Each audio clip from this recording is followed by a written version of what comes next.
এবার যে আমাদের বাচ্চাদেরকে তো একবারেই ভুলে যাওয়া হবে, বলা হবে এখানে কিছু হয়েছিলই না।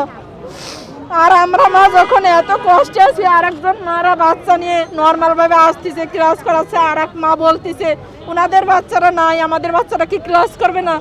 কিন্তু আমার সেই মার কাছে আমার প্রশ্ন, আমি তখন তাকে কিছুই বলিনি, তাই সেই মার কাছে আমার প্রশ্ন, আপু আমার জায়গায় যদি সেদিন আপনি বসে থাকতেন আজকে, আপনি কি এই কথাটা বলতে পারতেন? কখনোই বলতে পারতেন না। সন্তান হারানোর কি কষ্ট আমরাই বুঝি, হারাই আমরা বুঝতেছি। একটা সম্পদ যদি আমার ধ্বংস হয়ে যেত, হাজার গুণ কষ্ট করতাম, পরিশ্রম করতাম, আবারও সেই সম্পদ আমি গড়তাম আমার স্বামীকে নিয়ে। কিন্তু এমন সম্পদ হারাইছি, কখনো আর ফিরে পাবো না, কখনো পাবো না।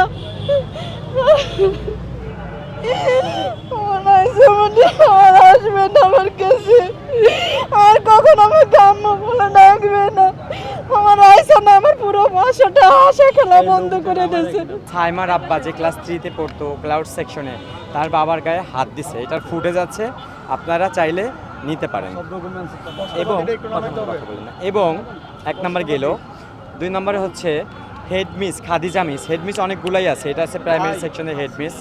হেড মিস আমাদের প্রত্যেকটা পরিবারে ফোন দিয়ে দিয়ে জিজ্ঞাসা করে, আমার বোনকে যখন ফোন দিয়ে জিজ্ঞাসা করে আমার কথা, যে আপনার ভাই কি করে, আপনারা কয় ভাই বোন, আমার কথা জিজ্ঞেস করছে, আমি কি করি, আমি কোন স্কুলে পড়ছি, কোন কলেজে পড়ছি, কোন ইউনিভার্সিটিতে পড়ছি, আমার অন্য ভাই বোনরা কী করে, কোথায় থাকি, এগুলো জিজ্ঞেস করে স্কুলের হেড মিস। এটা ওনাদের কোনো দায়িত্বের মধ্যে পড়ে? ওনাদের কাজ এটার কাজ কি? এটা একটা শীতল একটা হুমকি না ভাই?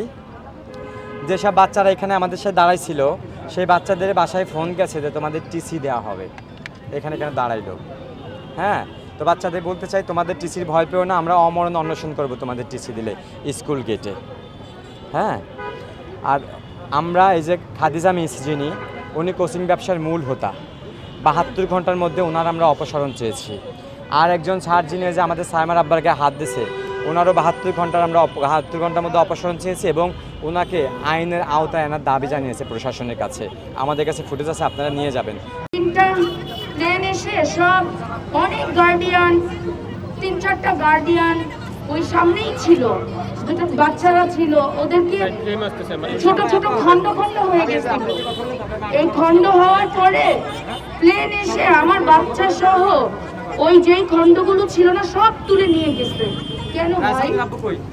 আমার বাচ্চাটাকে যদি নিয়ে না যাইতো, তাহলে ওই ক্লাসে তো যেই কয়টা বাচ্চা ছিল আমি খুঁজে নিতে পারতাম। মাঠের রাখতো, আমাদের নুরুন নবী স্যারের তো অনেক বড় মাঠ, তাহলে সেই মাঠেই রেখে যাইতো। সেই মাঠে রেখে গেলে ওইখান থেকে আমি খুঁজে নিতাম। আমি সারাটা দিন আমার মেয়েটারে খুঁজছি ভাই, দাঁড়ে দাঁড়ে দৌড়াইছি, এ বলে ওই হসপিটালে যান, ও বলে ওই হসপিটালে যান, সব হসপিটালে গেছি, কোথাও আমার মেয়েটারে আমি পাই নাই। তারপরে কি হয়েছে জানেন? 2 দিন পরে আমাকে বলা হয় যে ডিএনএ করেন। ডিএনএ করতে গেছি, আমার হাজবেন্ড ডিএনএ দিয়ে আসছে, বলে ওর আম্মুকেও লাগবে। আমি তো তখন যাওয়ার মতো পরিস্থিতিতে ছিলাম না। কেন, আমাদের স্কুলের কি কোনোই দায়িত্ব নাই? আমি তো একটা সুন্দর ময়না পাখি আমার স্কুলে পাঠাইছি, কিন্তু আমার ময়না পাখিটা তো পুড়ে কালো হয়ে গেছিল, আমার পাখিটা তো পুড়ে গেছিল। আমাকে ডিএনএ করতে নিছে, 4 জন ধরে আমাকে উঠাইছে ডিবি অফিসে। কেন, আমাদের নুরুন নবী স্যারের কি এইটুকু দায়িত্বও ছিল না যে আমি এখানে অস্থায়ী একটা ডিএনএ টেস্টের ক্যাম্প বসাই?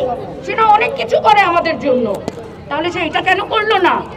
আমাকে সেইখানে যে ডিএনএ দিয়ে আসতে হয়েছে। জানেন, এই স্কুল যখন হয় নাই তখন থেকে আমি আছি। আমার আরো একটা বাচ্চা এখানে পড়ছে, কিন্তু আমাকে মাইলস্টোনের গেট দিয়ে ঢুকতে দেওয়া হয় না, আমার সাথে অথরিটির কথা বলে ঢুকতে হয়। কেন ভাই? আমার বাচ্চা খুঁজে পাই না, আমি কি ঢুকবো না?